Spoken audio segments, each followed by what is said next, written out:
Actually गोळ्या घातलेल्या आहेत, त्यांना दोषी धरणं ही अत्यंत महत्वाची गोष्ट आहे आमच्या दृष्टीने. प्रत्यक्ष खून करणं, गोळी घालणं ही काही सामान्य घटना नाहीये. त्यामुळे ही एक समाधानकारक गोष्ट आहे की दोन जे प्रत्यक्ष खुनी आहेत त्यांना दोषी धरलेले आहेत. ज्या तिघांना दोषमुक्त करण्यात आलेलं आहे त्यांच्याबद्दल आम्ही अर्थातच उच्च न्यायालयात जाऊ, सर्वोच्च न्यायालयापर्यंत जाऊ. परंतु डॉक्टर नरेंद्र दाभोलकरांच्या खुनाचा तपास किंवा त्यानंतर जे 3 खून झाले, पानसरे, कलबुर्गी आणि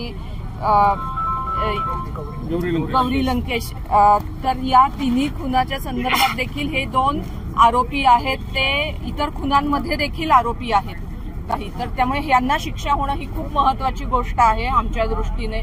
आणि भारतीय न्यायव्यवस्थेवरती विश्वास ठेवूनच आम्ही कायम या 11 वर्षात वागलेलो आहोत आणि तो आमचा विश्वास सार्थ ठरलेला. तपास यंत्रणा कमी पडली असं वाटतं का? 3 आरोपी निर्दोष सुटत आहेत आणि महत्वाची सुरुवातीपासून आपण ज्याचा आग्रह धरला होता की याच्या मागे हा मोठा कट आहे, त्याच्या मागे आणखी काही शक्ती असू शकते. तपास यंत्रणांनी 1% काम तर निश्चित चांगलं केलेलं आहे की त्यांनी प्रत्यक्ष खुनी जे आहेत ते पकडले, त्यांना शिक्षा होईल असे पुरावे गोळा केले. ही महत्वाची गोष्ट आहे तपास यंत्रणांनी केलेली. परंतु तपास यंत्रणा सीबीआयच्या बाबत बोलायचं तर त्यांनी स्वतःच्या चार्जशीटमध्ये म्हटलेलं आहे की हा एका व्यापक दहशतवादी कटाचा भाग आहे, डॉक्टर दाभोलकरांचा खून हा. आणि व्यापक दहशतवादी कटाला कोणीतरी मास्टर माइंड असणारच, फक्त या वयाची मुलं हा कट नाही रचू शकत. तर ते जे मास्टर माइंड आहेत त्यांच्यापर्यंत पोहोचू शकलेल्या नाही आहेत तपास यंत्रणा. ही निश्चित लक्षात घेण्यासारखी गोष्ट आहे आणि आमची अशी अपेक्षा आहे की फक्त सीबीआयच नाही तर देशातल्या इतरही तपास यंत्रणा या मास्टर माइंड पर्यंत पोहोचतील या पुढच्या काळामध्ये. सीबीआयचा यामध्ये सगळा रोल आला आणि त्यानंतर सगळे एव्हिडन्सेस समोर आले.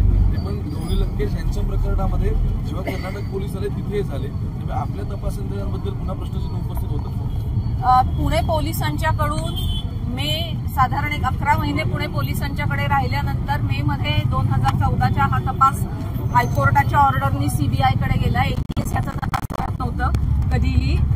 आणि या सगळ्यामध्ये सीबीआयकडे तपास गेल्यानंतरच्या पुढच्या काळामध्ये जेव्हा गौरी लंकेशच्या खुनाचा उलगडा व्हायला लागला, त्यानंतर नालासोपारा आर्म्स सीजर केस ही एक महत्वाची केस झाली, ज्याच्यामध्ये देखील हे कळसकर आणि कळसकर आरोपी आहेत, ज्याच्यामध्ये त्यातून